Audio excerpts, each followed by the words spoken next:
नमस्कार दोस्तों, स्वागत है आपका आज के मुख्य समाचार में, जिसमें सबसे पहले सबसे बड़ी खबर में हम आपको बताएंगे कि फर्जी दस्तावेज बनाकर भारत घुसने की कोशिश में बांग्लादेशी एक परिवार पकड़े जाने के बाद हाई अलर्ट पर बीएसएफ। दूसरी बड़ी खबर में हम आपको बताएंगे ये नाटक करे इंश्योरेंस प्रीमियम पर जीएसटी के विरोध पर विपक्ष में बरसी वित्त मंत्री निर्मला सीतारमण। तीसरी बड़ी खबर में हम आपको बताएंगे कि ओलंपिक डिस्क्वालिफिकेशन के बाद विनेश फोगाट ने कुश्ती से किया संन्यास का ऐलान। चौथी बड़ी खबर में हम आपको बताएंगे दिल्ली मुंबई कोलकाता रेल मार्ग अगले वर्ष मार्च तक कवच सिस्टम से लैस होंगे, हादसों पर लगेगी रोक। पांचवी खबर में हम आपको बताएंगे राष्ट्रपति द्रौपदी मुर्मू ने की गवर्नर जनरल उप प्रधानमंत्री से मुलाकात, द्विपक्षीय संबंधों पर हुई बात। जी हाँ दोस्तों, इसी प्रकार की कई खबरों को बताएंगे विस्तार से, लेकिन उससे पहले अगर आपको भी प्रधानमंत्री मोदी पर भरोसा आप यह मानते हैं कि प्रधानमंत्री मोदी के नेतृत्व भारत के वैश्विक मंच पर बढ़ी है भूमिका, तो वीडियो लाइक और कमेंट लिखिए। जय हिंद जय भारत। रुकते पहली बड़ी खबर की तरफ। फर्जी दस्तावेज बनाकर भारत घुसने की कोशिश में बांग्लादेशी एक परिवार पकड़े जाने के बाद हाई अलर्ट पर बीएसएफ। जी हाँ दोस्तों, हम आपको बता दें कि पड़ोसी मुल्क बांग्लादेश में संकट के बादल अभी छटे नहीं है। अभी तक कई जगह हिंसा की घटनाएं देखने को मिल रही है। इसके चलते कुछ बांग्लादेशी लोग अब बिना या फर्जी दस्तावेज के भारत आने की कोशिश कर रहे हैं। समाचार एजेंसी INS के अनुसार ऐसा ही एक मामला पश्चिम बंगाल में देखने को मिला है। संकट के बीच सीमा शुल्क विभाग और सीमा सुरक्षा बल अधिकारियों को पश्चिम बंगाल में भारत बांग्लादेश सीमा के जरिए फर्जी भारतीय पहचान दस्तावेज का उपयोग करके अवैध आव्रजन के प्रयासों की संभावनाओं के बारे में सतर्क किया है। विभाग को पहले ही कुछ बांग्लादेशी निवासियों के नाम उपलब्ध कराए गए जो इस तरह के अवैध आव्रजन के प्रयास कर सकते हैं, जिनकी एक सूची राज्य में विभिन्न सीमा चौकियों पर तैनात बीएसएफ बटालियनों के साथ भी साझा की गई है। सूत्रों ने कहा कि अलर्ट अब जारी किया गया था जब एक बांग्लादेशी दंपत्ति को उनके बच्चे के साथ मंगलवार शाम को अवैध रूप से भारतीय क्षेत्र में प्रवेश करने का प्रयास करते हुए पकड़ा गया था और दोनों के पास फर्जी आधार और पैन कार्ड थे। पूछताछ के दौरान उन्होंने स्वीकार किया कि उन्होंने इस तरह के फर्जी भारतीय पहचान दस्तावेज तैयार करने के लिए भारी मात्रा में पैसा खर्च किया ताकि उनके बच्चे का इलाज भारतीय अस्पतालों में हो सके। बांग्लादेश के रंगपुर में रहने वाले दो व्यक्ति इनामुल हक सोहेल और संजीदा जीनात इलाही से पूछताछ की गई। उनसे कुछ दस्तावेजों पर हस्ताक्षर करवाए गए, जिसके बाद उन्हें बांग्लादेश वापस भेजा गया। रुकते अगली बड़ी खबर की तरफ। ये नाटक करे इंश्योरेंस प्रीमियम पर जीएसटी के विरोध पर विपक्ष पर बरसी वित्त मंत्री निर्मला सीतारमण। जी हाँ दोस्तों, हम आपको बता दें कि जीवन और चिकित्सा बीमा के प्रीमियम पर 18% जीएसटी लगाने के फैसले के चलते विपक्ष के निशाने पर आई केंद्रीय वित्त मंत्री निर्मला सीतारमण ने पलटवार किया है। उन्होंने कहा कि जिन नेताओं को जीवन और चिकित्सा बीमा के प्रीमियम पर जीएसटी के फैसले पर आपत्ति है, पहले उन्हें अपने राज्यों के वित्त मंत्रियों से चर्चा करनी चाहिए, क्योंकि जीएसटी परिषद की बैठक में उन्होंने भी अपनी राय दी थी। जीएसटी प्रीमियम पर बढ़ रहे विरोध के बीच सरकार ने साफ किया कि प्रीमियम पर जीएसटी लगाने का फैसला जीएसटी काउंसिल का था। वित्त मंत्री ने लोकसभा में कहा कि जीएसटी आने से पहले भी मेडिकल इंश्योरेंस पर टैक्स था।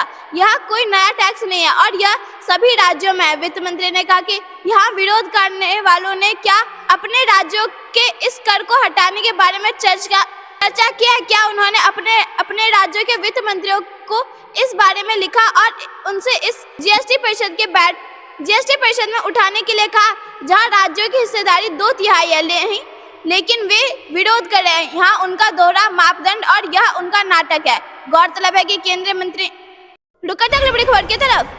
ओलंपिक डिस्क्वालिफिकेशन के बाद विनेश फोगाट ने कुश्ती से किया संन्यास का ऐलान। जी हाँ दोस्तों, हम आपको बता दें कि भारतीय पहलवान विनेश फोगाट ने कुश्ती को अलविदा कह दिया। उन्होंने यह जानकारी सोशल मीडिया पोस्ट करते हुए दी। विनेश फोगाट ने सोशल मीडिया पोस्ट में कहा कि माँ कुश्ती मेरे से जीत गई, मैं हार गई, माफ करना, आपका सपना, मेरी हिम्मत सब टूट चुके हैं, इससे ज्यादा ताकत नहीं रही अब।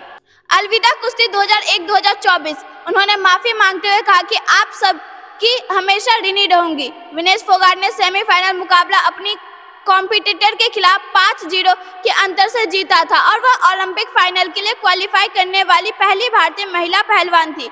विनेश के ऐलान के बाद पहलवान बजरंग पुनिया ने प्रतिक्रिया देते हुए सोशल मीडिया पर पोस्ट किया। उन्होंने कहा कि विनेश, आप हारी नहीं, हराया गया है। हमारे लिए सदैव आप विजेता ही रहेंगे। आप भारत की बेटी के साथ साथ भारत का अभिमान भी हो। हम आपको बता दें कि विनेश फोगाट को ज्यादा वजन होने की वजह से फाइनल मैच से अयोग्य घोषित कर दिया गया था, जिसके बाद उन्होंने court of arbitration for support पे अपील की थी। विनेश ने कहा था कि उन्हें इस इवेंट के लिए सिल्वर मेडल दिया जाना चाहिए। रुकते अगली बड़ी खबर की तरफ। दिल्ली मुंबई कोलकाता 28 मार्च तक कवच सिस्टम से लैस होंगे, हादसों पर लगेगी रोक। जी हाँ दोस्तों, हम आपको बता दें कि मानवीय भूल की वजह से हो रहे ट्रेन हादसों को रोकने के लिए रेलवे एक्शन मोड में है। रेलवे विभाग ने ट्रेनों की टक्कर को देखते हुए रेल मार्गों को कवच सिस्टम से लैस करने में तेजी लाने का निर्णय लिया है। रेल मंत्री अश्विनी वैष्णव ने दावा किया है कि अगले साल मार्च तक दिल्ली मुंबई और दिल्ली कोलकाता रूट को कवच सिस्टम से लैस कर लिया जाएगा। इसके साथ ही रेलवे बोर्ड दिल्ली चेन्नई और मुंबई चेन्नई रेलवे ट्रैक को भी कवच सिस्टम से लैस करेगा। आधुनिक तकनीक से लैस यह सिस्टम हर मौसम एवं भौगोलिक स्थिति में काम करेगा, यानी कश्मीर से कन्याकुमारी तक के मौसम में कवच ट्रेनों की टक्कर को रोकेगा। रेल मंत्री ने कहा कि हर साल कवच 4.0 अब 5,000 किलोमीटर रूट ट्रैक पर लगेगा। अगले 3 साल में 9,000 किलोमीटर ट्रैक को इस सिस्टम से लैस कर लिया जाएगा। 10,000 रेल इंजन में इस सिस्टम को अगले 2 साल में लग जाएगा। अगले 10 साल में कुल 70,000 किलोमीटर के नेटवर्क और 20,000 इंजन पर कवच लगाया जाएगा।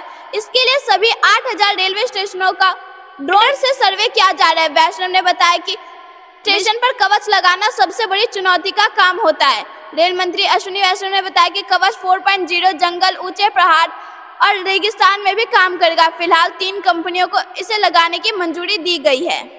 मंत्री ने आगे बताया कि ट्रैक मेंटेनेंस के लिए अल्ट्रासाउंड फ्लो डिटेक्शन तकनीक से भी बदलाव किया जाएगा। अब ट्रैक सुरक्षित है या नहीं पता लगाने के लिए मल्टीपल बीम वाली तकनीक अपनाई गई है। फिलहाल 100 किलोमीटर प्रति घंटे की रफ्तार से ट्रेन चल रही है।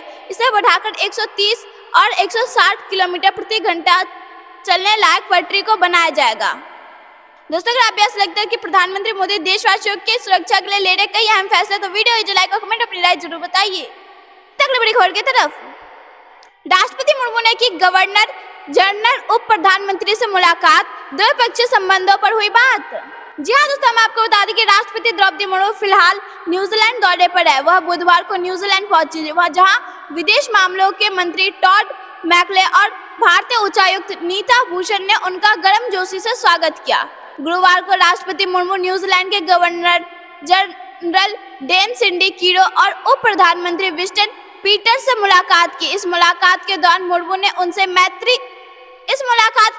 दौरान राष्ट्रपति मुर्मू ने उनसे मैत्रीपूर्ण द्विपक्षीय संबंधों और विभिन्न क्षेत्रों में सहयोग बढ़ाने के तरीकों पर चर्चा की। राष्ट्रपति कार्यालय ने एक बयान जारी कर इसकी जानकारी दी। राष्ट्रपति कार्यालय ने सोशल मीडिया प्लेटफॉर्म एक्स पर पोस्ट करते हुए कहा कि राष्ट्रपति द्रौपदी मुर्मू ने न्यूजीलैंड के गवर्नर जनरल डैन सिंडी कीरो से मुलाकात की। दोनों नेताओं ने दोनों देशों के बीच मैत्रीपूर्ण संबंधों की सराहना की। इसके साथ ही विभिन्न क्षेत्रों में भी सहयोग पर चर्चा की। इसके बाद राष्ट्रपति मुर्मू ने उप प्रधानमंत्री विंस्टन पीटर्स से भी मुलाकात की। हम आपको बता दें कि पीटर्स न्यूजीलैंड के विदेश मंत्री भी है।